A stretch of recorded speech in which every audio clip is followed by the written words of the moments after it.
الحمد للہ وحدہ والصلاة والسلام علی من لا نبی بعد وبعد اعوذ باللہ السمیع العلیم من الشیطان الرجیم بسم اللہ الرحمن الرحیم اللہم صلی علی محمد وعلی آل محمد کما صلیت علی ابراہیم وعلی آل ابراہیم انک حمید مجید اللہم بارک علی محمد وعلی آل محمد کما بارکت علی ابراہیم وعلی آل ابراہیم فی العالمین انک حمید مجید رب اشرح لی صدری ویسر لی امری واحلل عقدۃ من لسانی یفقہوا قولی۔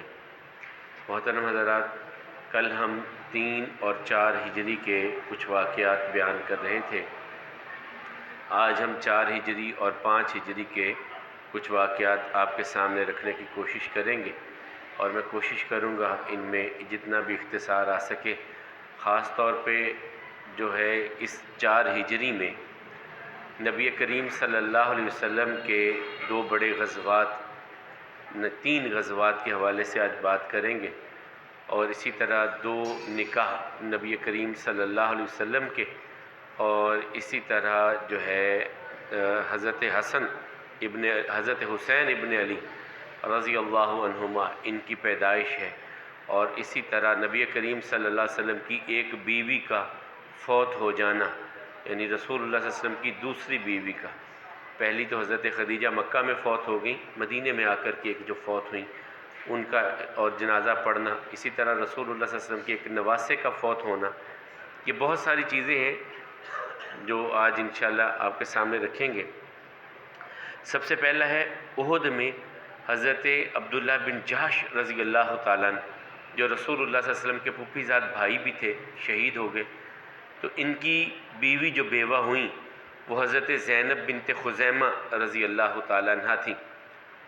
تو رسول اللہ صلی اللہ علیہ وسلم نے ان کی طرف نکاح کا پیغام بھیجا، تو انہوں نے قبول کر لیا، تو یہ رسول اللہ صلی اللہ علیہ وسلم کے نکاح میں آئیں۔ یہ مسکینوں کا بہت خیال رکھتی تھیں، انہیں ام المومنین کی بجائے ام المساکین کہا جاتا تھا، مسکینوں کی ماں، یعنی وہ جو مساکین ہوتے، تنگ دست ہوتے، غریب، ان کا بہت خیال رکھا کرتی تھیں یہ۔ لیکن ان کا سب سے کم دور ہے رسول اللہ صلی اللہ علیہ وسلم کی رفاقت میں، 6 ماہ 7 ماہ یا بعض نے کہا 8 مہینے تک یہ رسول اللہ صلی اللہ علیہ وسلم کی رفاقت میں رہیں، پھر فوت ہو گئیں زینب بنت خزیمہ رضی اللہ تعالیٰ عنہ۔ رسول اللہ صلی اللہ علیہ وسلم کے نکاح میں 2 زینب نام کی خواتین ہیں، ایک کے نکاح کا تذکرہ کل کریں گے، زینب بنت خزیمہ کا آج کر رہے ہیں، وہ زینب بنت جحش ہے۔ تو یہ فوت ہو گئیں، رسول اللہ صلی اللہ علیہ وسلم نے ان کا جنازہ پڑھایا اور بقیع میں ان کی تدفین ہوئی۔ اسی طرح 4 ہجری میں حضرت حسین ابن علی رضی اللہ تعالیٰ عنہ کی ولادت کا ہونا، رسول اللہ صلی اللہ علیہ وسلم کی طرف سے عقیقہ کیا جانا، نام بھی خود رسول اللہ صلی اللہ علیہ وسلم نے ان کے لیے حسین نام خود رسول اللہ صلی اللہ علیہ وسلم نے رکھا۔ اور وہی معاملات جو بچے کی پیدائش کے کہ عقیقہ اور عقیقے کے بعد بالوں کا منڈوانا اور اس کی برابر چاندی کا صدقہ، یہ ساری چیزیں اسی طرح انجام پائیں۔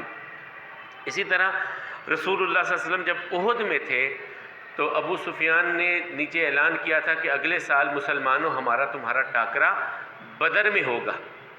آج ہم نے جو بدلہ لیا لیکن ابھی ہمارا بدلہ پورا نہیں ہوا، اگلے سال ہم بدر میں پھر دوبارہ ملیں گے۔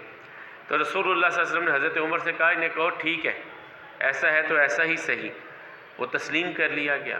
اگلا سال وہ قریب آ گیا کہ 1 سال ہونے کو آیا ہے، تو رسول اللہ صلی اللہ علیہ وسلم نے صحابہ کرام سے مشورہ شروع کیا، بھئی ہم نے ان سے وعدہ کیا تھا کہ بدر میں ہماری ملاقات ہوگی، بتلاؤ کیا کریں؟ سب کہنے لگے جی تیار ہیں ہم، چلیں۔ ادھر مکہ میں بھی تیاریاں شروع ہو رہی ہیں، وہ بھی ابو سفیان اپنے لوگوں کو تیار کر رہا ہے، صفوان بن امیہ اپنے لوگوں کو تیار کر رہا ہے کہ ہم نے جا کر کے بدر میں مسلمانوں کے سامنے آمنے ہو کر کے دوبارہ لڑائی لڑنی ہے۔ یہاں پر نعیم بن مسعود بنو اشج قبیلے کا تھا، اور یہ بڑا افواہیں پھیلانے کا ماہر مانا جاتا تھا۔ یہ مکہ میں عمرہ کرنے کے لیے آیا تو ابو سفیان سے ملاقات ہوئی۔ ابو سفیان نے کہا کہ بات یہ ہے کہ اس وقت حالات ایسے نہیں ہیں، ہم نے کہہ تو دیا تھا مسلمانوں سے کہ بدر میں اگلے سال ہمارا تمہارا ٹاکرا ہوگا، لیکن دیکھو خشک سالی ہے، کہیں کوئی جانوروں کے لیے چارہ مل نہیں رہا، اونٹوں کی حالت بری ہے، ہم اس حالت میں کیسے لڑیں مسلمانوں سے؟ کوشش کرو تم جا کر کے مدینے میں کہ مسلمانوں میں افواہیں پھیلاؤ کہ کافروں کا لشکر بڑا تیار ہو رہا ہے، یہ ہو رہا ہے، وہ ہو رہا ہے، تاکہ مسلمان کمزور پڑ جائیں، اور کوشش کرو کہ وہ مدینے سے باہر نہ نکلیں۔ انہیں ہمارے بارے میں بتاؤ کہ بڑا لشکر مکے سے تیار ہو کر کے آ رہا ہے، تم نے اگر مقابلہ کرنا ہے تو مدینے کے اندر رہ کے مقابلہ کرو، باہر میدان میں نہ ہو، ہمارے لیے ایک آسانی ہو جائے گی۔ اس نے کہا مجھے دو گے کیا؟ میں جا کر کے تمہارے لیے مدینے میں یہ افواہیں پھیلاتا ہوں تو مجھے ملے گا کیا؟ ابو سفیان نے کہا کہ تمہیں 20 اونٹ میں انعام دوں گا، 20 اونٹ انعام دوں گا، اور فلاں بندے کو میں ابھی دے دیتا ہوں، وہ جا کر کے میری طرف سے تمہارا ضامن بن جاتا ہے، تم یہ کام کر آؤ، آ کر کے 20 اونٹ لے لینا۔ اب اس نے عمرہ کیا، عمرہ کرنے کے بعد اپنے بال وغیرہ اتروا کر کے یہ مدینہ آیا۔ مسلمانوں نے پوچھا ابو نعیم کہاں سے آئے ہو؟ کہا مکہ سے عمرہ کر کے آیا ہوں۔ کہا کیا حالات ہیں ادھر کے؟ کہا ہوئے بڑی زبردست تیاری کر رہے ہیں کافر، ان کی تیر، ان کی تلواریں، ان کے بندے، ان کا جوش، ان کا جذبہ، یہ فلاں فلاں فلاں فلاں، بہت زیادہ اس نے افواہیں پھیلانی شروع کر دی۔ اب جو کمزور دل تھے اور جو منافقین تھے وہ تو کہنے لگے او یار یہ تو معاملہ خراب ہو گیا، لیکن اللہ کے حبیب علیہ السلام نے یہاں صحابہ کرام کی ڈھارس بندائی کا ہم نے وعدہ کیا ہے، ہم نے جانا ہے، ہم نے جانا ہے، پہنچنا ہے وہاں پر۔ 1500 کے قریب صحابہ کرام کو لے کر کے رسول اللہ صلی اللہ علیہ وسلم بدر کی طرف سفر شروع کیا، اور انہی دنوں میں بدر میں ایک میلہ، ثقافتی میلہ کہہ لیں آپ ان کا، منڈی کا، وہ ان کی سالانہ ایک منڈی ایک ہفتے کی لگتی تھی بدر میں، وہ بھی انہی دنوں میں تھی۔ اب کچھ صحابہ کرام نے سامان بھی مدینے سے لے لیا کہ وہاں جا کر کے بیچ لیں گے۔ وہ آئے، نکلے، بدر میں پہنچے۔ دوسری طرف سے ابو سفیان بھی اپنے قافلے کو لے کر کے نکلا، وہ 2000 کے قریب سواروں کے ساتھ نکلا، لیکن راستے میں ہی دائیں بائیں ہوتے ہوتے ان کو واپس لے کے چلا گیا، مکہ میں آگے بڑھنے کی ہمت جرت نہیں ہوئی۔ رسول اللہ صلی اللہ علیہ وسلم بدر میں 8 دن قیام کیا، رسول اللہ صلی اللہ علیہ وسلم نے 8 دن وہاں پر رہے۔ صحابہ کرام نے اس صنعتی میلے میں اپنا سامان بیچا بھی، خریدا بھی، یہاں تک کہ حضرت عثمان بن عفان رضی اللہ تعالیٰ عنہ کہتے ہیں جتنے دینار میں لے کر کے گیا تھا، یہ سونے کے سکے ہوتے ہیں، اس سے دگنے دینار میں کما کر کے ساتھ لے کر کے آیا، یہ اللہ نے ہم پر فضل کیا۔ وہاں سے رسول اللہ صلی اللہ علیہ وسلم واپس تشریف لے آئے، مقابلہ نہیں ہوا، رسول اللہ صلی اللہ علیہ وسلم پہنچ چکے تھے، کافر مقابلے میں آنے کی ہمت نہ کر پائے، نکلے تھے گھر سے لیکن واپس چلے گئے۔ یہ ان کے لیے لوگوں میں جگ ہنسائی کا باعث بنی، لوگوں نے بڑی باتیں پھر ابو سفیان کو، صفوان بن امیہ وغیرہ کو کی کہ بڑے تم سورما بنتے تھے، اعلان کر کے آئے تھے، جانا تھا پھر میدان میں گئے نہیں۔ یہ مسلمانوں کے لیے ایک ثابت قدمی کا باعث بن گیا، ان کے دلوں میں سکون اطمینان کا باعث بن گیا، اور اللہ تعالیٰ نے ان کے ایمان میں اضافہ کرنے کا باعث اس چیز کو بنا دیا۔ اسے بدر اخری کہا جاتا ہے، دوسرا بدر کا مارکا، لیکن اس میں کافر سامنے نہیں آئے۔ نبی کریم صلی اللہ علیہ وسلم مدینہ میں واپس آئے 8 دن قیام کرنے کے بعد۔ پھر رسول اللہ صلی اللہ علیہ وسلم کو اطلاع ملی کہ شام کے بارڈر پر بنو غسان قبیلہ ہے، عیسائی سلطنت انہوں نے ایک چھوٹی سی بنائی تھی، اور یہ رومن ایمپائر کے تحت میں تھے بنو غسان۔ وہ کچھ لشکر اکٹھا کر رہے ہیں کہ ہم مسلمانوں پر یا مدینے پر، یا مسلمانوں کا جو مدینے سے قافلہ تجارت کے لیے آتا ہے اس کی وہ بھی انہوں نے مال چھیننے کی کوششیں کی ہیں۔ تو یہ بات جب رسول اللہ صلی اللہ علیہ وسلم کے پاس آئی تو رسول اللہ صلی اللہ علیہ وسلم نے صحابہ کرام کو تیار کیا۔ یہ تقریباً 500 کلومیٹر کا سفر تھا۔ یہ طے کر کے رسول اللہ صلی اللہ علیہ وسلم وہاں پہنچے، اور انہیں جب پتہ چل گیا تو وہ سارے اپنا علاقہ خالی کر کے آگے بھاگ گئے۔ بنو غسان یہ دومت الجندل، اسے غزوہ دومت الجندل کہا جاتا ہے۔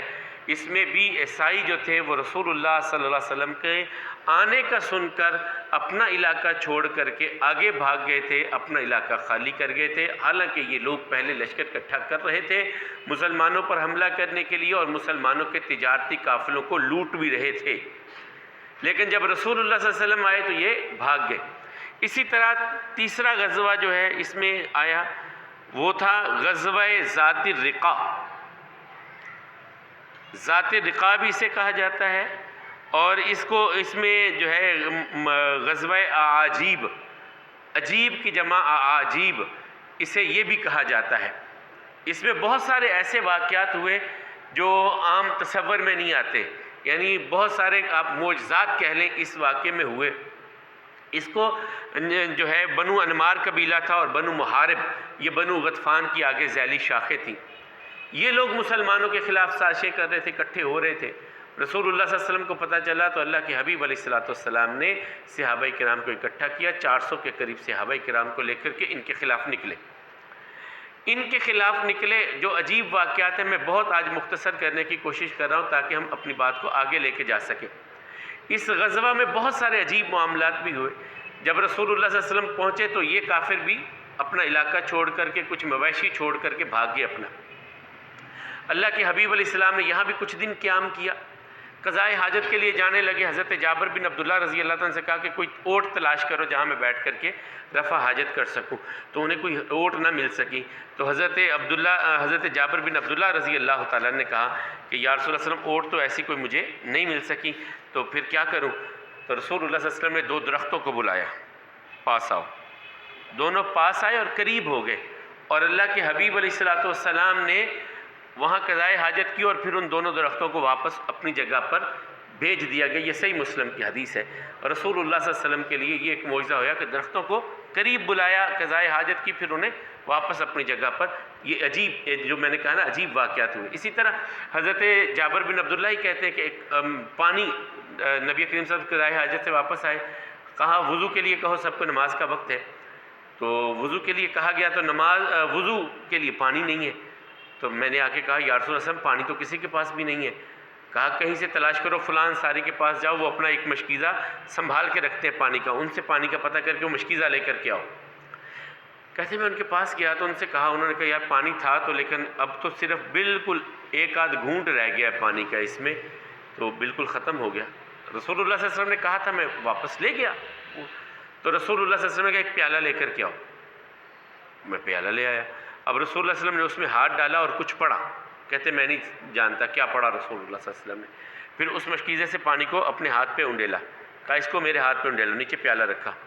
اب کہتے کہ ایسے پانی جاری ہوا کہ رسول اللہ صلی اللہ علیہ وسلم کہتے ہیں سب قافلے والوں کو کہو جس جس کی جو حاجت ہے پانی کے لیے وہ اپنی پوری کر لے، اپنی حاجت پوری کر لے۔ وہ جو انگلیوں سے پانی کو جاری ہونا اور مشکیزے سے پانی کا ہاتھوں پہ پڑنا اور اس سے نیچے پیالے کا بھرنا اور اس سے سارے لشکر کا سیراب ہونا، یہ عجیب معاملہ ہوا۔ اسی طرح ایک اونٹ آیا اللہ کے حبیب علیہ السلام کے پاس، اور وہ آ کر کے کچھ رسول اللہ صلی اللہ علیہ وسلم سے جس طرح کوئی بات کرتا ہے جانور، تو رسول اللہ صلی اللہ علیہ وسلم سمجھ گئے۔ ہم نے کہا یا رسول اللہ صلی اللہ علیہ وسلم آپ سمجھتے ہیں یہ کیا کہہ رہا ہے آپ سے؟ کہاں سمجھ رہا ہوں، یہ اپنے مالک کی شکایت مجھ سے کر رہا ہے، جاؤ اس کے مالک کو بلا کے لاؤ۔ لیکن مجھے تو نہیں پتہ اس کا مالک۔ کہا یہ اونٹ تمہیں لے کے جائے گا اپنے مالک کے پاس، اس کے مالک کو بلا کر کے لاؤ۔ میں گیا تو ایک محفل میں اس کا مالک بیٹھا ہوا تھا، اونٹ سیدھا اپنے مالک کے پاس گیا۔ میں نے اسے کہا تو اس کا مالک ہے؟ اس نے کہا بوڑھا اونٹ تھا۔ تو میں نے کہا رسول اللہ صلی اللہ علیہ وسلم بلا رہے، میں اسے لے کر کے آ گیا۔ اب اللہ کے حبیب علیہ السلام کے پاس آیا تو کہا یہ تیرا اونٹ شکایت کرتا ہے کہ تو نے اس سے کھیتی باڑی کا بہت کام لیا، اب تو اسے ذبح کرنا چاہتا ہے۔ کہا جی ایسا ہی ہے، اب تو یہ کام کسی کام کا ہی نہیں ہے، بوڑھا ہو گیا ہے، اب کیا اس کا میں نے کرنا ہے، کھیتی باڑی کے کام کا نہیں رہا۔ رسول اللہ صلی اللہ علیہ وسلم فرمایا مجھے دے دے، کتنے پیسے لینے؟ مجھے دے دے، کتنے پیسے لینے؟ کہا جی اتنے دے دیں۔ رسول اللہ صلی اللہ علیہ وسلم نے ادا کیا، اونٹ کو لے لیا، اور پھر وہ کہتے ہیں کہ اتنا تگڑا ہو گیا دوبارہ سے کہ جب مدینے میں رسول اللہ صلی اللہ علیہ وسلم کے پاس کوئی آتا، یا رسول اللہ صلی اللہ علیہ وسلم میں نے سفر پہ جانا ہے، سواری نہیں، کہتے وہ اونٹ لے جا، اسی اونٹ کو بھیج دیتے جا وہ اونٹ لے جا، اور یہ پھر بہت دیر تک صحابہ کرام کے استعمال میں رہا۔ اسی طرح اسی غزوہ سے واپس آتے ہوئے حضرت جابر رضی اللہ عنہ کہتے ہیں سارے آگے نکل گئے، میرا اونٹ کمزور پڑ گیا۔ رسول اللہ صلی اللہ علیہ وسلم پیچھے سے آ رہے تھے، مجھے دیکھ کے کہا کیا ہوا ہے، کیوں اتنا سست ہے؟ میں نے کہا یا رسول اللہ صلی اللہ علیہ وسلم میرا اونٹ ہی سست ہو گیا ہے، میں کیا کروں؟ کیسے بٹھا دو؟ بٹھا دیا۔ یہ ایک درخت کی شاخ لے کے آؤ میرے پاس، لے کر کے آئے تو آقا علیہ السلام نے اس اونٹ کو میرے کو ماری، شاخ ماری، تو وہ اٹھ کر کے ایسا تیز سبک رفتار ہو گیا کہ وہ سب سے آگے نکل رہا۔ پھر رسول اللہ صلی اللہ علیہ وسلم کہنے لگے جابر بیچنا ہے؟ میں نے کہا یا رسول اللہ صلی اللہ علیہ وسلم میں ویسے ہی دے دیتا ہوں آپ کو۔ کہا نہیں، خریدنا ہے میں نے۔ اب یہ کتنی پیار کی باتیں ہوتی ہوں گی. کہا خریدنا ہے میں نے. کہا جی میں ویسے ہی دیتا ہوں. کہا نہیں میں نے خریدنا ہے. اچھا یا رسول اللہ صلی اللہ علیہ وسلم قیمت لگائی ہے. کہا 1 درہم. کہا یہ کیا یا رسول اللہ صلی اللہ علیہ وسلم آپ نے قیمت لگائی, زیادہ کیجئے. اب وہ بھی آ گئے, زیادہ کیجئے یا رسول اللہ صلی اللہ علیہ وسلم. 2 درہم, 3, 4, 5, 40 درہم. کہا ٹھیک ہے یا رسول اللہ صلی اللہ علیہ وسلم میں نے آپ کو دے دیا اونٹ. اب رسول اللہ صلی اللہ علیہ وسلم نے وہ اونٹ, کہا ٹھیک ہے مدینے پہنچ کے مجھے دے دینا اور پیسے لے لینا. اگلے دن حضرت جابر رضی اللہ تعالیٰ اونٹ لے کر کے آئے رسول اللہ صلی اللہ علیہ وسلم کے دروازے پر اور خود مسجد میں جا کے بیٹھ گئے. رسول اللہ صلی اللہ علیہ وسلم نے اونٹ دیکھا. کہا کون لے کے آیا؟ کہا جابر. لا کے رسول اللہ صلی اللہ علیہ وسلم نے 40 درہم ان کو چاندی کے 40 سکے دیے اور کہا یہ اونٹ بھی, یہ سکے بھی تیرے, یہ اونٹ بھی تیرا. میں تیرے ساتھ ویسے ہی بات کر رہا تھا, یہ دونوں چیزیں تیری ہیں. پھر ان سے پوچھا رسول اللہ صلی اللہ علیہ وسلم نے تیری شادی ہو گئی ہے؟ ان کے والد گرامی شہید ہوئے تھے نا احد میں, جن کا میں نے اس وقت تذکرہ بھی آپ کو بتلایا تھا. تو کہا جی ہو گئی. کس سے کی؟ ایک بیوہ سے. کیوں کنواری سے کیوں نہیں کی؟ یا رسول اللہ صلی اللہ علیہ وسلم میری بہنیں ہیں تو بیوہ ذرا بڑی عمر کی ہے تو وہ میری بہنوں کی ماں کا جو ہے وہ ایک احساس ہوگا, اس لیے میں نے ایک بیوہ سے شادی کی ہے. رسول اللہ صلی اللہ علیہ وسلم مسکرائے اور خوش ہوئے. ہمارے ہاں یہ جو تصور ہوتا ہے نا شادی میں عمروں کا تقابل ہم کرنے بیٹھ جاتے ہیں, یہ عرب میں نہیں ہوتا تھا. اللہ کے حبیب علیہ السلام کی شادی دیکھ لیں, 40 سال کی خدیجہ اور خود رسول اللہ صلی اللہ علیہ وسلم 25 سال میں, اور حضرت عائشہ رضی اللہ تعالیٰ کی عمر کو دیکھ لیں. یہ حضرت میں نے زینب بنت خزیمہ کی بات کی, یہ تقریباً اس وقت 29 برس کی ہیں اور رسول اللہ صلی اللہ علیہ وسلم 50 سے اوپر ہیں, 60 کے قریب جانے والے ہیں, 57 برس کے قریب رسول اللہ صلی اللہ علیہ وسلم کی عمر ہے اور ان سے شادی ہو رہی ہے زینب بنت خزیمہ رضی اللہ تعالیٰ عنہ کے ساتھ. بہرحال یہ غزوہ, اس غزوہ میں پھر ایک اور چیز بھی آئی, صلاۃ الخوف. صلاۃ الخوف کیا ہوتی ہے؟ جب آپ دشمن کے مقابلے میں جائیں, نماز کا وقت ہو جائے, آپ کو ڈر ہو کہ دشمن کہیں حملہ نہ کر دے, نماز چھوڑ دینی چاہیے.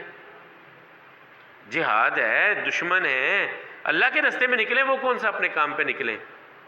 نہیں, نماز اس وقت بھی نہیں چھوڑنی, نماز پھر بھی ادا کرنی ہے. یہ صلاۃ الخوف, اس کی 2-3 صورتیں نبی کریم صلی اللہ علیہ وسلم سے ملتی ہیں. ایک مرتبہ مثال میں آج مختصراً دیتا ہوں کہ رسول اللہ صلی اللہ علیہ وسلم مصلی پہ کھڑے, صحابہ کرام کی 2 صفیں بن گئیں پیچھے, ایک صف نماز پڑھ رہی ہے, ایک صف ہتھیار لے کر کے کھڑی ہے. نبی کریم صلی اللہ علیہ وسلم نے 1 رکعت پڑھانے کے بعد بیٹھے رہے ہیں, پیچھے والوں نے اٹھ کر کے 1 رکعت خود پڑھ کے سلام پھیر دیا. اب یہ کھڑے ہو گئے ہیں, پیچھے والوں نے نماز شروع کر دی ہے. رسول اللہ صلی اللہ علیہ وسلم کھڑے ہوئے ہیں, ان کو 1 رکعت پڑھا کر کے سلام پھیر دیا ہے. نبی کریم صلی اللہ علیہ وسلم کی 2 رکعت ہو گئیں, ان کی 1 رکعت ہوئی, یہ کھڑے ہو کر کے 1 رکعت ادا کرتے ہیں. اس طرح بھی ہوا مختلف. بہرحال یہ کبھی صلاۃ خوف کی میں نے ویسے جمعہ میں بھی اس کی ترتیب آپ کو بیان کی تھی, پھر کبھی یہ تفصیل کے ساتھ بیان کر دیں گے. اسی طرح مدینہ میں پہلی مرتبہ جو ہے مسلمانوں کے آنے کے بعد زلزلہ ایک مرتبہ آیا.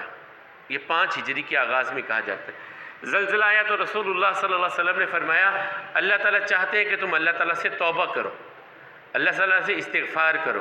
اللہ تعالیٰ تمہیں ہلا رہے ہیں تاکہ تم اللہ تعالیٰ سے استغفار کرو, توبہ کرو اپنے معاملات میں. پھر اسی طرح اسی سن میں جو ہے وہ ایک معاملہ ہوا چاند گرہن لگنے کا. چاند کو گرہن لگ گیا اور یہودیوں نے وہاں پھر پتہ نہیں مختلف رسمیں کیں, وہ دیے الٹانے لگے, کچھ ہنڈیا چاند کی طرف پھینکنے لگے, مشرکین بھی ایسا. تو رسول اللہ صلی اللہ علیہ وسلم فرمایا ایسا نہیں ہے. پھر رسول اللہ صلی اللہ علیہ وسلم مسجد میں آئے اور صلاۃ کسوف ادا کی. یہ قاف سین واو اور فا, یا خاص سین واو اور فا, خسوف اور کسوف دونوں طرح یہ لفظ آتا ہے. نبی کریم صلی اللہ علیہ وسلم نے یہ نماز پڑھائی, چاند کے گرہن لگنے پر نماز پڑھائی. یہ 2 رکعت ہوتی ہیں اور بڑی لمبی ہوتی ہیں. یعنی رسول اللہ صلی اللہ علیہ وسلم کی نماز کی کیفیت یہ بیان کی گئی کہ اتنی لمبی پڑی کہ چاند کا گرہن ختم ہو گیا, سورج کا گرہن ختم ہو گیا, اتنی لمبی.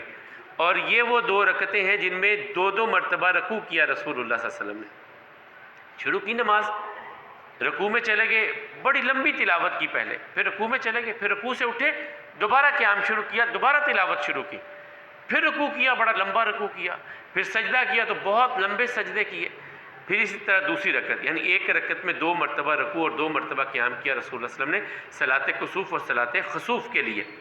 یہ بھی اسی سال میں ہوا۔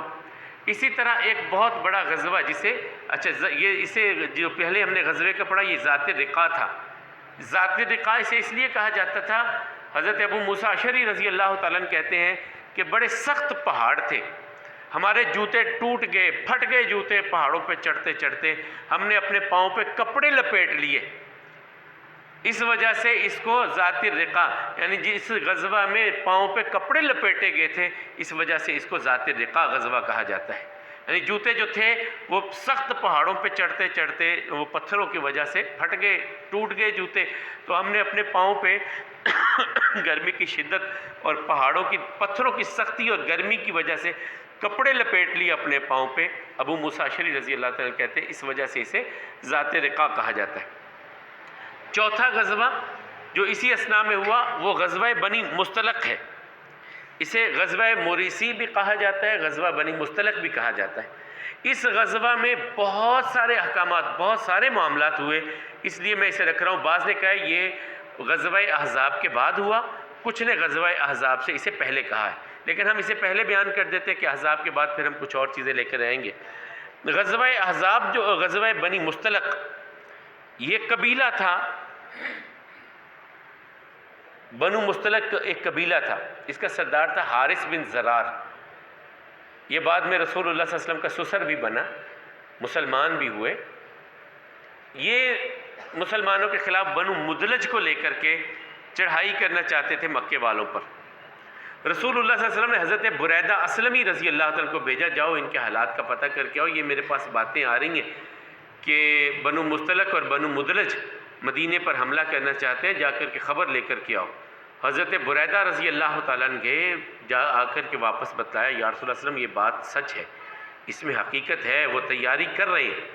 تو رسول اللہ صلی اللہ علیہ وسلم 700 صحابہ کرام کو لے کر کے ان کے خلاف نکلے اور علم دیا حضرت ابو بکر رضی اللہ تعالیٰ عنہ کو۔ مہاجرین میں سے، انصار میں سے علم دیا سعد بن عبادہ رضی اللہ تعالیٰ عنہ کو رسول اللہ صلی اللہ علیہ وسلم۔ 700 صحابہ کرام کو لے کے نکلے، ان میں عبداللہ بن ابی بھی ساتھ میں گیا۔ اس نے بڑے بڑے پھر گل کھلائے اس مارکے میں، عبداللہ بن ابی نے، یہ ساتھ گیا۔ نبی کریم صلی اللہ علیہ وسلم جب وہاں پر پہنچے تو وہ قبیلہ بھی بھاگ گیا، اپنے جانور چھوڑ کے، خواتین رہ گئیں ان کی، تو ان کو گرفتار کر لیا گیا، جانوروں کو بھی پکڑ لیا گیا۔ اب رسول اللہ صلی اللہ علیہ وسلم جب یہاں سے واپس آنے لگے، ایک کنویں پر پانی لینے میں ایک انصاری صحابی اور ایک مہاجرین میں سے ان کا اختلاف بن گیا، میں نے پانی کنویں سے پہلے لینا، وہ کہنے میں نے پہلے لینا ہے۔ حضرت عمر رضی اللہ تعالیٰ کا غلام اور ایک انصاری صحابی میں تکرار ہو گئی اس معاملے میں، وہ کہنے لگا میں لوں گا، وہ تکرار زیادہ بڑھ گئی۔ تکرار جب زیادہ بڑھی تو یہ بات عبداللہ بن ابی کے پاس آئی، یہ کہنے لگا اچھا، کل تک ان کو کوئی پناہ نہیں دیتا تھا، ہم نے مدینے میں پناہ دی اور آج ہمارے خلاف یہ لڑنے والے بن گئے۔ پھر اس نے اس موقع پہ کہا لَإِن رَجَعْنَا إِلَى الْمَدِينَةِ لَيُخْرَجَنَّ الْأَعَزُّ مِنْهَا الْأَذَلُّ، اب اگر ہم مدینے لوٹ کے جائیں گے تو استغفر اللہ ثم استغفر اللہ، ان ذلیلوں کو مدینے سے نکال دیں گے، ہم بڑے عزت والے ہیں۔ تو یہ بات حضرت زید بن ارقم رضی اللہ تعالیٰ نے سنی، رسول اللہ صلی اللہ علیہ وسلم کے پاس آئے، یا رسول اللہ صلی اللہ علیہ وسلم عبداللہ بن ابی ایسی ایسی باتیں کر رہا ہے۔ رسول اللہ صلی اللہ علیہ وسلم نے اس کو بلا لیا، یہ تو قسمیں اٹھانے لگا، اللہ کی قسم یا رسول اللہ صلی اللہ علیہ وسلم میں تو آپ کا بڑا خیر خواہ، یہ چھوٹا سا بچہ یہ کس طرح کی باتیں کر رہا ہے، یہ تو ہمیں لڑانا چاہتا ہے، جھگڑا پیدا کرنا چاہتا ہے، میری کوئی ایسی میں نے بات ہی نہیں کی۔ حضرت زید بن ارقم رضی اللہ تعالیٰ کہتے ہیں میں بڑا پریشان ہوا کہ اب میری کیا حیثیت رہی رسول اللہ صلی اللہ علیہ وسلم کے سامنے، اس جھوٹے نے قسمیں اٹھا کر کے خود سچا بن گیا، میری تو بات ہی نہ رہی۔ میں التجائیں اللہ تعالیٰ سے کرنے لگا، یا اللہ اب تو ہی ہے کہ نبی کریم صلی اللہ علیہ وسلم کی نظروں میں میرا وقار دوبارہ بحال کر دے۔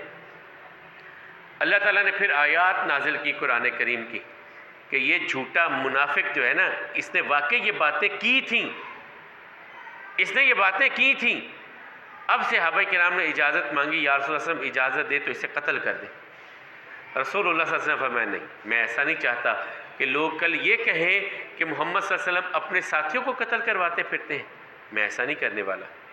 اس کا اپنا بیٹا، اس کا نام بھی عبداللہ ہے، عبداللہ بن ابی کا اپنا بیٹا، اس کا نام بھی عبداللہ ہے۔ اس نے مدینہ پہنچ کے پھر ایک کام کیا، لیکن اس سے پہلے راستے میں ایک بہت بڑا سانحہ ہو گیا واپسی پر، کیونکہ اس غزوہ میں رسول اللہ صلی اللہ علیہ وسلم ہر جگہ پہ جب بھی سفر کرتے اپنی ازواج مطہرات میں قرآن اندازی کرتے، جس کے نام نکل آتا اسے ساتھ لے کے سفر میں جاتے۔ اس غزوہ میں حضرت عائشہ رضی اللہ تعالیٰ عنہ کا نام نکلا، وہ ساتھ تھی۔ اب واپس آتے ہوئے حضرت عائشہ رضی اللہ تعالیٰ عنہ کہتی ہیں کہ ایک جگہ پہ پڑاؤ کیا رسول اللہ صلی اللہ علیہ وسلم نے رات کے وقت میں، صبح ہونے سے پہلے مجھے قضائے حاجت کے لیے میں نکل گئی، مجھے یہ تھا کہ ابھی سفر شروع ہو جائے گا، میں اس سے پہلے قضائے حاجت سے فارغ ہو کر کے آ جاؤں تاکہ سفر میں کہیں راستے میں رکنا نہ پڑے۔ میں دور نکل گئی، جب میں واپس آنے لگی تو ایسے ہی میں نے اپنے ایسے گلے پہ ہاتھ جب لگایا تو میرا ہار کہیں گم ہو گیا۔ میں اسے تلاش کرنے لگی، یہاں تک کہ صبح ہو گئی، میں تلاش کر رہی ہوں، ڈھونڈ رہی ہوں ہار کو، صبح ہو گئی۔ میں جب واپس آئی تو رسول اللہ صلی اللہ علیہ وسلم یہاں سے کوچ کر چکے تھے، صحابہ کرام یہاں سے جا چکے تھے، اور جن کی ڈیوٹی تھی میرا ہودج اٹھا کر کے اونٹ پر رکھتے تھے، میں بہت دبلی پتلی ہوتی تھی، جس طرح میرا کوئی وزن ہی نہیں ہوتا، انہوں نے ہودج اٹھا کر کے اونٹ پر رکھا اور قافلہ آگے چلا گیا۔ کسی نے دیکھا ہی نہیں کہ میں اندر ہوں نہیں ہوں، وہ چلے گئے۔ میں اب اس جگہ پر آ کر کے بیٹھی اور ان للہ و انا الیہ راجعون پڑھ رہی ہوں، لیکن میرے ہے کہ یا تو نبی کریم صلی اللہ علیہ وسلم جب آگے جا کر کے رکیں گے تو مجھے دیکھیں گے تو کسی کو بھیج دیں گے مجھے لینے کے لیے، یا رسول اللہ صلی اللہ علیہ وسلم کسی صحابی کی ڈیوٹی لگاتے تھے کہ ہم آگے جا رہے ہیں، پیچھے سے اگر کسی کا کوئی سامان 700-800 بندہ ہے، انہوں نے سب نے سفر کرنا ہے، کسی کی کوئی چیز رہ گئی ہے تو وہ اکٹھی کر کے تم آگے آ جانا، یہ بھی ڈیوٹی لگاتے تھے۔ میرے ذہن میں دونوں چیزیں تھیں، یا تو جس کی ڈیوٹی لگائی ہوگی وہ پیچھے سامان تلاش کرتا آ جائے گا مجھے بھی لے جائے گا، یا نبی کریم صلی اللہ علیہ وسلم آگے جا کے مجھے نہیں دیکھیں گے تو کسی کو بھیج دیں گے مجھے لے جائے گا۔ کہتی میری آنکھ لگ گئی، میری آنکھ لگ گئی، پھر مجھے آواز آئی ان للہ و انا الیہ راجعون۔ میں نے فوراً اپنے چہرے کو ڈھانپ لیا، اور اس سے پہلے پردے کے احکامات نازل ہو چکے تھے۔ میں نے اپنے چہرے پر پردہ کر لیا۔ وہ جب دیکھا تو صفوان بن معطل رضی اللہ تعالیٰ عنہ تھے، انہوں نے اپنی سواری کو بٹھا دیا، اونٹنی کو بٹھا دیا، میں اس کے اوپر بیٹھ گئی، انہوں نے نکیل پکڑی، آگے آگے چل پڑے، میں اونٹنی کے اوپر ہوں، نہ انہوں نے کوئی بات کی نہ میں نے ان سے کوئی بات کی، خاموشی کے ساتھ ہمارا سفر کٹا، یہاں تک کہ ہم رسول اللہ صلی اللہ علیہ وسلم کے قافلے میں پہنچے۔ لیکن جب میں رسول اللہ صلی اللہ علیہ وسلم کے قافلے میں پہنچی، عبداللہ بن ابی اور اس کا گروپ میں دیکھ رہا تھا۔ اب اس گروپ نے وہ جو بے عزتی ہوئی تھی اس کی کہ رسول اللہ صلی اللہ علیہ وسلم نے کہا تھا اس سے کہ تو نے یہ باتیں کی ہیں، اس نے جھوٹی قسمیں اٹھائی تھیں، تو اس وقت پھر اللہ تعالیٰ نے قرآن کریم کی آیات اتار دی کہ اس نے یہ سب کچھ کہا تھا۔ اسے یہ بڑی ہتک محسوس ہوئی کہ میری باتیں جو ہے کھل گئی ساری۔ اب اس نے حضرت عائشہ رضی اللہ تعالیٰ کے حوالے سے الزام دہرانا شروع کر دیا کہ حضرت عائشہ استغفر اللہ ثم استغفر اللہ ثم استغفر اللہ، صفوان بن معطل کے ساتھ ان کی پہلے سے کوئی ساز باز تھی اس لیے پیچھے رہ گئی تھی، تو اس لیے اسے واقعہ افک کہا جاتا ہے، جھوٹ گھڑنا، یہ قرآن کریم کا لفظ ہے، سورہ نور میں اللہ تعالیٰ نے یہ بیان کیا۔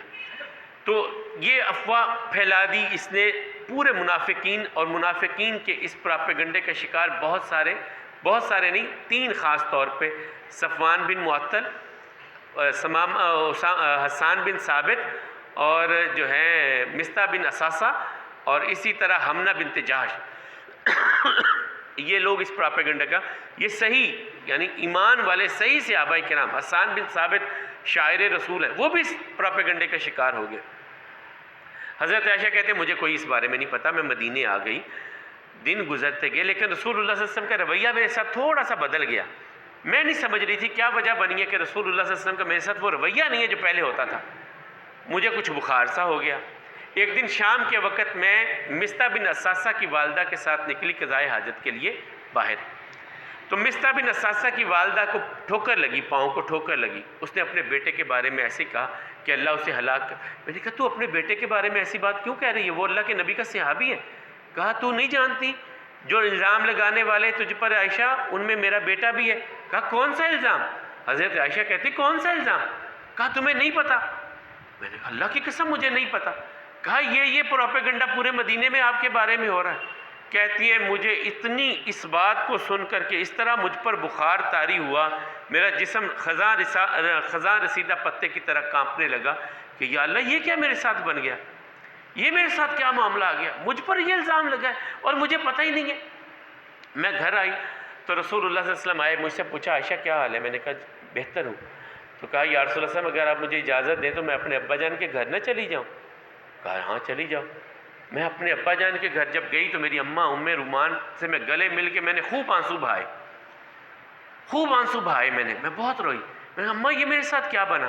میرے ابا جان اوپر جو بالا خانہ ہے اس میں قرآن پڑھ رہے تھے، وہ بھی آگے وہ بھی روئے جا رہے ہیں۔ تو میری ماں مجھے کہنے لگی بیٹی جو بڑے لوگ ہوتے ہیں ان کے بارے میں ان کے جو حاسدین ہوتے ہیں وہ اس طرح کی باتیں کرتے ہوتے ہیں، اللہ بہتر کریں گے، گھبرا نہیں۔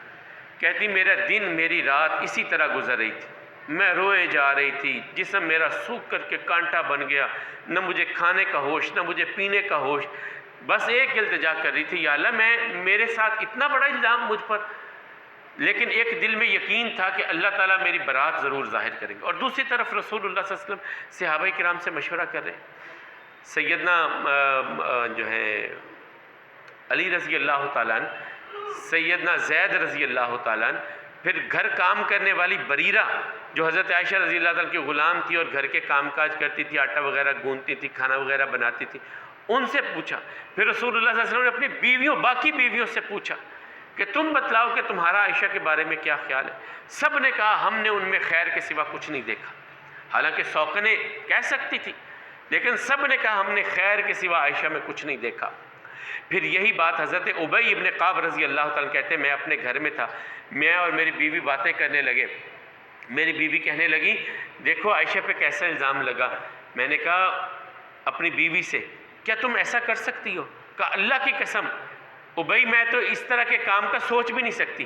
پھر میں نے اپنی بیوی سے کہا، حضرت ابی کہتے ہیں میں نے اپنی بیوی سے کہا اگر تم ایسا سوچ بھی نہیں سکتی عائشہ تم سے بہت بہتر ہے، وہ کیسے ایسے کام کے بارے میں سوچ بھی سکتی ہیں؟ یہ گواہی ابی بن قعب اور ان کی بیوی نے دی۔ یہی بات ابو ایوب انصاری رضی اللہ عنہ کے گھر میں ہوئی، وہ میاں بیوی بیٹھے، سیم یہی الفاظ ان کے ہیں کہ ابو ایوب انصاری اپنی بیوی سے کہنے لگے تو سوچ سکتی ہے اس طرح کے غلط کام کے بارے میں؟ کہا اللہ کی قسم میں اللہ سے پناہ مانگتی ہوں میں اس طرح کے کام کے بارے میں سوچوں بھی۔ کہا عائشہ تم سے بہت بہتر ہے اور بہت بڑے پیغمبر کی بیوی ہے، کیا ممکن ہے؟ کہا اللہ کی قسم ایسا نہیں ہو سکتا۔ پھر حضرت عائشہ رضی اللہ عنہ کہتی ہیں بریرہ نے گواہی دی کہ عائشہ اتنی بھولی ہیں، وہ تو آٹا گوندھ کے بھول جاتی ہیں کہ میں نے آٹا گوندھ کے رکھا بھی ہے، اتنی بھولی بالی ہیں، اتنی معصوم ہے، بہت معصوم ہے۔ یہ کہا بریرہ رضی اللہ عنہ جو ان کے گھر کا کام کرنے والی تھی۔ رسول اللہ صلی اللہ علیہ وسلم پھر حضرت عائشہ کہتے ہیں ہمارے گھر میں آئے۔ ایک دن پھر رسول اللہ صلی اللہ علیہ وسلم نے خطبہ بھی دیا، لوگوں میرے گھر والوں کے بارے میں تم لوگوں نے مجھے بڑی اذیت دی ہے، بڑی تکلیف دی ہے مجھے، اس طرح کی باتیں کی ہیں۔ وہاں سعد بن معاذ کھڑے ہوئے، یا رسول اللہ صلی اللہ علیہ وسلم بتلائیں کون لوگ ہیں، ہم ان کے سر اتارتے ہیں۔ سعد بن عبادہ کھڑے ہوئے، میرے قبیلے کا بندہ اس لیے تو بات کرتا ہے۔ یہ آپس میں تلخی ہونے لگی تو رسول اللہ صلی اللہ علیہ وسلم نے منع کر دیا، بس آرام سے بیٹھ جاؤ۔ پھر رسول اللہ صلی اللہ علیہ وسلم حضرت ابوبکر کے گھر میں گئے۔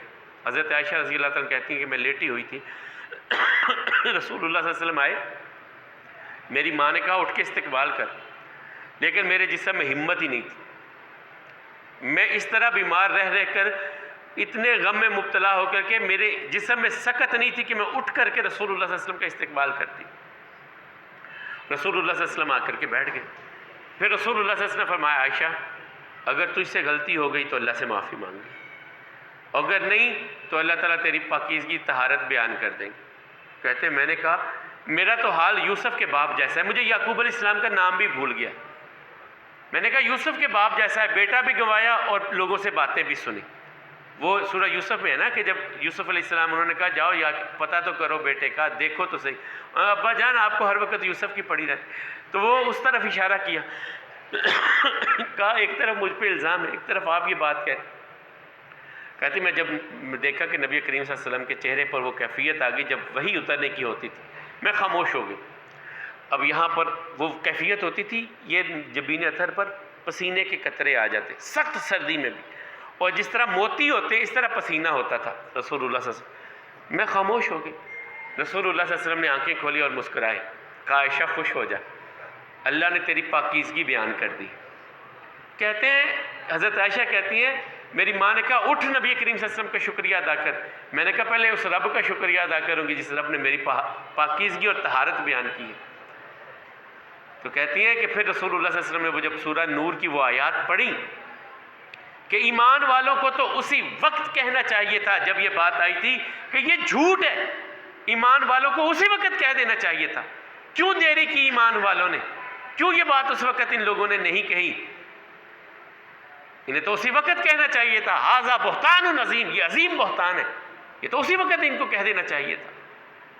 پھر اللہ تعالیٰ نے یہ پاکیزگی کی آیات جو حضرت عائشہ کہتے ہیں مجھے یہ یقین نہیں تھا کہ اللہ قرآن کا حصہ بنا دیں گے میری پاکیزگی، اور اللہ نے واقعی قرآن کا حصہ بنا دیا۔ حضرت عائشہ رضی اللہ تعالیٰ کی پاکیزگی اور طہارت کو قرآن کا حصہ بنا دیا اللہ تعالیٰ نے۔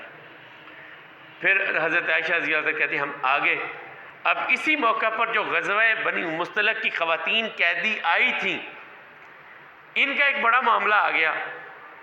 یہ جب آئیں ان میں ان کا بڑا سردار حارث بن زرار جو تھا اس کی بیٹی بھی قیدیوں میں تھی۔ یہ حضرت ثابت بن قیس رضی اللہ تعالیٰ کے حصے میں آئیں، لیکن یہ بڑے سردار کی بیٹی اور بڑے سردار کی بیوی رہی تھی، ان کا خامند قتل ہو چکا تھا اسی غزوہ میں۔ تو وہ انہوں نے کہا کہ میں تمہارے ساتھ نہیں رہنا چاہتی، مکاتبت کر لو، تم کیا مجھ سے لینا چاہتے ہو میں تمہیں دے دوں گی، کسی بھی طرح سے ہو سکے میں تمہیں پیسے اکٹھے کر کے دے دوں گی، لیکن میں غلامی پسند نہیں کرتی، میں ایک بڑے سردار کی بیٹی ہوں۔ لکھا ہو گیا، مکاتبت ہوتی ہے غلام اور مالک کے درمیان کہ اتنے پیسے اتنے وقت میں دے دو تم آزاد ہو۔ انہوں نے مکاتبت کر دی، بعد میں سوچنے لگی کہ یہ اتنے پیسے آئیں گے کہاں سے، باپ میرا پتہ نہیں کدھر چلا گیا، خامد میرا قتل ہو چکا ہے۔ بہرحال میں نے ارادہ کر لیا کہ میں نے غلامی نہیں قبول کرنی، رہنا میں نے آزاد ہے، پیسے میں کسی طرح کر لوں۔ سوچ میں پڑ گئی، کسی سے مانگ نہیں سکتی کہ غیرت آڑے آتی ہے۔ پھر مجھے کسی نے کہا کہ رسول اللہ صلی اللہ علیہ وسلم کے پاس جاؤ، رسول اللہ صلی اللہ علیہ وسلم کے پاس جاؤ۔ حضرت عائشہ رضی اللہ تعالیٰ کہتی ہیں کہ وہ میرے دروازے پر آ گئی، رسول اللہ صلی اللہ علیہ وسلم میرے گھر میں تھے، اجازت مانگی، اندر آ گئی، آگے کہا یا رسول اللہ صلی اللہ علیہ وسلم میں بنو مصطلق قبیلے کے حارث بن زرار کی بیٹی ہوں، میرا باپ قبیلے کا سردار ہے اور میرا خامد قتل ہو چکا ہے، میں گرفتار ہو کر کے آئی ہوں، ثابت بن قیس کے جو ہے حصے میں آئی ہوں، میں نے اس سے مکاتبت کی ہے لیکن میرے پاس پیسے ادا کرنے کی کوئی صورت نظر نہیں آتی، آپ میرے ساتھ مدد کیجئے، مجھ سے تعاون کیجئے کہ میں پیسے ادا کر دوں۔ رسول اللہ صلی اللہ علیہ وسلم نے فرمایا اچھا تو حارث بن زرار کی بیٹی ہے فلاں؟ جی یا رسول اللہ۔ کہا میں تمہیں ایک اور پیشکش کرتا ہوں، کیا؟ اگر میں تیرے پیسے ادا کر دوں آزادی کے بدلے تیرے ساتھ تیرا حق مہر یہ ہے کہ میں تجھے آزاد کروا دوں، قبول ہے؟ انہوں نے کہا جی قبول ہے، مجھے اور کیا چاہیے، اگر میں آپ کے نکاح میں آ جاؤں مجھے اور کیا چاہیے۔ یہ تھی حضرت جویریہ بنت حارث۔ جویریہ ان کا نام پہلے برہ تھا، پھر نبی کریم صلی اللہ علیہ وسلم نے ان کا نام بدل کے جویریہ، خود رسول اللہ صلی اللہ علیہ وسلم نے ان کا نام تبدیل کیا۔ یہ ادھر ان کی یہ باتیں ہو رہی ہیں، ادھر ان کا باپ جو ہے وہ واپس آ گیا، مسلمان نہیں اس وقت تک ہوا، یہ انہوں نے اپنے اسلام کا اظہار کر دیا، یہ مسلمان ہو گئے۔ باپ ان کا اونٹ کہیں سے لے کر کے آیا، کچھ اونٹ، کہ میں مدینے میں جا کے رسول اللہ صلی اللہ علیہ وسلم کو دے کے اپنی بیٹی کو آزاد کروا کے لے کے آؤں۔ لیکن کہتے راستے میں میں نے اونٹ اپنے دیکھے، ان میں 2 اونٹ مجھے بڑے خوبصورت لگے، میں نے انہیں ایک سائیڈ پہ چھپا دیا، باندھ دیا کہیں راستے میں کہ یہ نہیں دینے، باقی دے کے میں اپنی بیٹی لے آتا ہوں۔ مدینے میں پہنچے، رسول اللہ صلی اللہ علیہ وسلم سے ملے، رسول اللہ صلی اللہ علیہ وسلم سے کہا کہ اگر آپ میری بیٹی، ہم بڑے سردار لوگ ہیں، بڑی ہماری اہانت ہے، تو آپ نے ہمارے بندے بھی مر گئے اس غزوہ میں، تو میری بیٹی کے لیے آپ یہ اونٹ لے لیں اور میری بیٹی کو آزاد کروا دیں۔ رسول اللہ صلی اللہ علیہ وسلم نے فرمایا حارث ایک بات بتاؤں؟ کہا جی بتلائیے۔ کہا 2 اونٹ جو وادی عقیق میں تو باندھ کے آیا؟ اب اس کی آنکھیں کھلی، اس نے کہا جی آپ کو کیسے پتہ چلا؟ کہا میں اللہ کا رسول ہوں، میں اللہ کا رسول ہوں، تو 2 اونٹ چھپا کے آیا؟ کہا اللہ کی قسم اللہ کے سوا اس بات کو کوئی جاننے والا نہیں تھا جو رسول اللہ صلی اللہ علیہ وسلم نے مجھ سے بات کی. کوئی بندہ فرد و بشر اس بات کو جاننے والا نہیں تھا، یہ میرے اور میرے رب کے سوا کوئی جانتا نہیں تھا. رسول اللہ صلی اللہ علیہ وسلم نے جب یہ کہا، پھر اسی وقت انہوں نے کہا اشہد انک رسول اللہ، میں گواہی دیتا ہوں کہ آپ اللہ کے رسول ہیں، میں گواہی دیتا ہوں کہ آپ اللہ کے رسول ہیں. پھر انہوں نے اپنی بیٹی کا نکاح نبی کریم صلی اللہ علیہ وسلم کے ساتھ، ان کی جو سرپرستی میں رسول اللہ صلی اللہ علیہ وسلم کے ساتھ ان کی بیٹی کا نکاح ہوا. جب یہ نکاح ہوا تو ان کے 100 خاندان قیدی تھے، 100 خاندانوں کی خواتین قیدی تھی جو صحابہ کرام کے پاس. اب جب صحابہ کرام کو پتہ چلا کہ یہ تو رسول اللہ صلی اللہ علیہ وسلم کے سسرال بن گئے ہیں، سارے صحابہ کرام نے ان سارے گھرانے کے خواتین کو آزاد کر دیا اور یہ سارے کے سارے اسی دن مسلمان ہو گئے.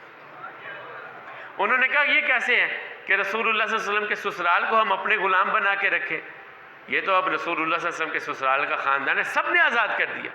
اور یہ قبیلہ سارے کا سارا پھر مسلمان ہوا، یہ سارے کا سارا قبیلہ. اسی کے ساتھ آگے جو ہے نبی کریم صلی اللہ علیہ وسلم کے ایک نواسے حضرت رقیہ بنت محمد کے بیٹے عبداللہ بن عثمان، یہ بیمار ہو گئے. یہ چھوٹے بچے تھے، حبشہ میں پیدا ہوئے تھے، ہجرت کر کے اپنے والدین کے ساتھ مدینہ بھی آئے تھے. تو مرغ نے ان کی آنکھ میں چونچ ماری، مرغے نے، اور آنکھ ضائع ہو گئی، زخم ہو گیا، اور یہ زخم پھیلتا گیا، اسی میں ان کی وفات ہو گئی. تو نبی کریم صلی اللہ علیہ وسلم کے یہ نواسے تھے عبداللہ بن عثمان، انہی کی وجہ سے حضرت عثمان رضی اللہ تعالیٰ کو ابو عبداللہ کہا جاتا تھا.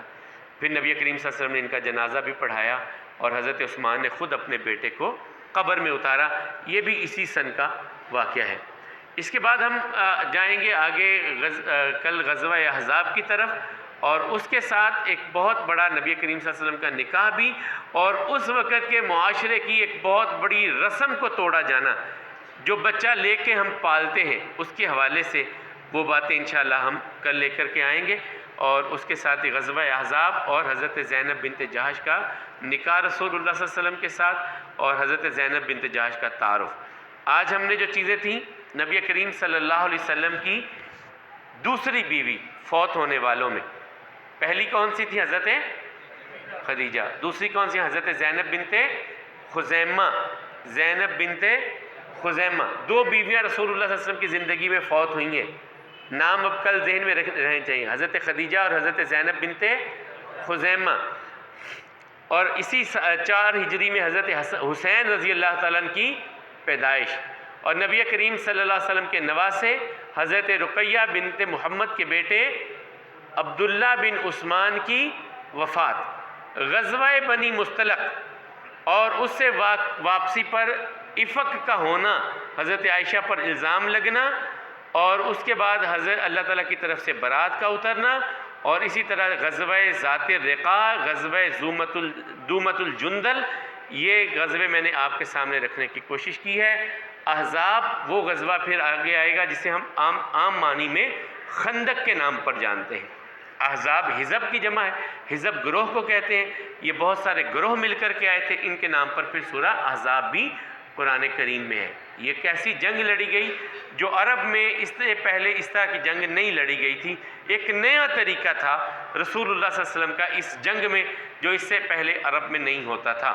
یہ کل انشاءاللہ باتیں کریں گے. اللہ کا الحاکمین ہم سب کو صحت اور ایمان والی زندگی دے. بیر معونہ پر کتنے صحابہ کرام شہید ہوئے؟ 70 صحابہ کرام. یہ کہاں پر حدیث ہے ویسے؟ صحیح بخاری میں. عامر بن فہیرہ کی شہادت کس جگہ پر ہوئی؟ بیر معونہ پر ہی ہوئی ہے نا. کون سے صحابی قید میں بے موسم کے انگور؟ خبیب بن عدی رضی اللہ تعالیٰ عنہ. قنوت نازلہ 1 مہینے تک رسول اللہ صلی اللہ علیہ وسلم نے فرض نمازوں میں کی. شراب کی حرمت کے لیے قرآن میں کتنی مرتبہ احکامات آئے ہیں؟ کون کون سی صورتوں میں؟ جی، سورہ بقرہ، سورہ نساء بعد میں، پھر مائدہ. یہ ترتیب ذہن میں رکھے. سب سے پہلے سورہ بقرہ، پھر نساء، پھر مائدہ. مائدہ میں فائنل حکم اس کا جو ہے وہ سورہ مائدہ میں. اللہ تعالی ہم سب کو صحت اور ایمان والی زندگی دے، کمیوں کو تاہیوں سے درگزر فرمائے. مالک و مولا ہماری اولادوں کو ہماری آنکھوں کی ٹھنڈک بنائے.